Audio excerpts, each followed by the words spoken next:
Well, hello and welcome to Frank's School. Here's something a little different. This is a blast from the past, they say. The language of sentence diagramming. I taught about this in the first year, and I came across this chart. I've been working down there in the barn. There's a sentence that has all the parts of a sentence in one very awkward sentence. I don't care so much about. Right now I don't, anyway. But this I did want to remind you of. I came across this as well. This is a chart that has, and what it has to do with what I'm teaching is, well, class vocabulary. I'm stalling just a little bit with class vocabulary. And in the meantime, here are words that would not be vocabulary words, really, to an English speaker. These are words that you use all the time. Verbs, adverbs, these are conjunctions, prepositions, nouns, adjectives, interjections, pronouns. And on this chart, there's no nouns. I guess there's no nouns at all, and not really any adjectives. Well, demonstrative adjectives. Vocabulary words tend to be nouns and adjectives, and adverbs and verbs. But these are not the words that would be in, as I just said, vocabulary. There are thousands and thousands of nouns and adjectives and verbs. But these words we use all the time. And I am going to come back to this chart because I'm still working on my German, and I will still teach some German. And a word as simple as here and there, just two words in English. Well, there's at least 3, maybe 5 ways to say here in German, and there's at least 3, maybe 5 ways to say there in German. And another thing I want to say about this, the word the, articles, the word the. I'm going to probably start my teaching of German grammar with the word the, maybe a noun. In English we say the or the.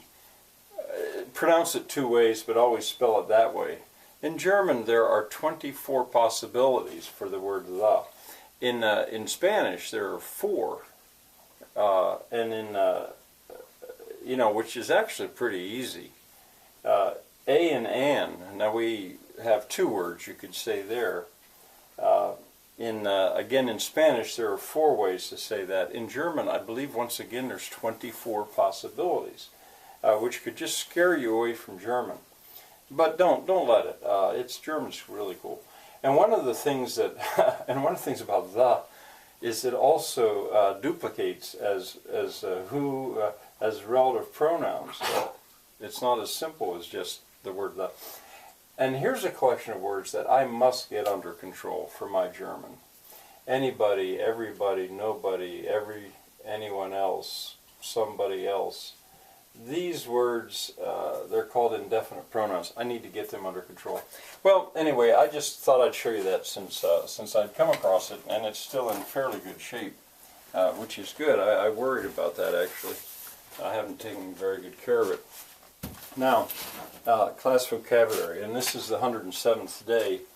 I made up a sentence with the 4. The maverick, after his pomp while leaving the classroom because of his ribaldry, found no gain at the principal's office. An awkward sentence, but there since I'm not getting the comments, and 4 is really kind of pushing it. First year 56 days second video, the promise chart. There's the place 2 years ago where I taught about that chart that I just had up there. All right, now, there's no new words today. As a matter of fact, the next time I do class vocabulary, it will be to give you your quiz. At this point, there are 13 words, and here they are. Now, what I used to do was I reduced it, partly for my sake. Well, because with this system, you would periodically come across words that would not be of very much use. So I wouldn't have the students study all of them. I'd reduce it usually to 9. And what are the ones I got rid of? Chasten, I know I would get rid of that. Corpus, you're really not very likely to ever use it like that. For I, it's so archaic. And then probably diadems.